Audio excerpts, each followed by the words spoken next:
Hello guys, কেমন আছো তোমরা? আশা করি অনেক বেশি ভালো আছো। তোমাদের জন্য নিয়ে আসলাম বারমুডা ম্যাপের নতুন জায়গার অসাধারণ টিপস এন্ড ট্রিক্স। এই টিপসটা ইউজ করলে তুমি খুব সহজে বারমুডা ম্যাপের নতুন জায়গার মাঠে নিচে যাইতে পারবা। তো গাইস, এই টিপস এন্ড ট্রিক্স করতে তুমি নিয়ে আসবে একটা গাড়ি, যে কোনো একটা গাড়ি সহ তোমার টিমমেটেরও সঙ্গে নিয়ে আসবা। তো গাইস, তুমি এই বরাবর গাড়িটা রাখার পর তুমি লিফট বাটনের টিপ দিয়ে তুমি দেওয়ালের দিকে যাবা। এখন তুমি দেওয়ালের দিকে এরকম করে দৌড়াতেই থাকবা। তো গাইস, দৌড়ানি অবস্থায় তোমার টিমমেটে বলবা গাড়িতে ধাক্কা দিতে।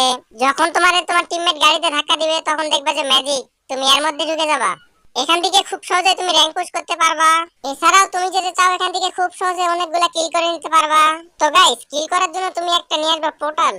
তো গাইস, তুমি কিন্তু এইভাবে একটা পোর্টাল ইউজ করার পর তুমি খুব সহজেই 10 থেকে 15টা কিল করে নিতে পারবা। এখন যদি কোনো এনিমি পোর্টালটা ধরে ম্যাপের নিচে আসে তাহলে খুব সহজেই তুমি এনিমিদের এলিমিনেট করতে পারবা। এছাড়াও তুমি যদি চাও তাহলে খুব সহজেই এখানকার লাভ পয়েন্ট থেকে তোমার টিমমেটদের রিভাইভ দিতে পারবা। তো গাইস, এই টিপস এন্ড ট্রিক্সটা কেমন ছিল অবভিয়াসলি কমেন্ট করে জানিয়ে দিও। আর এরকম টিপস এন্ড ট্রিক্স এর ভিডিও পাইতে অবশ্যই চ্যানেলটা সাবস্ক্রাইব করে রাখো।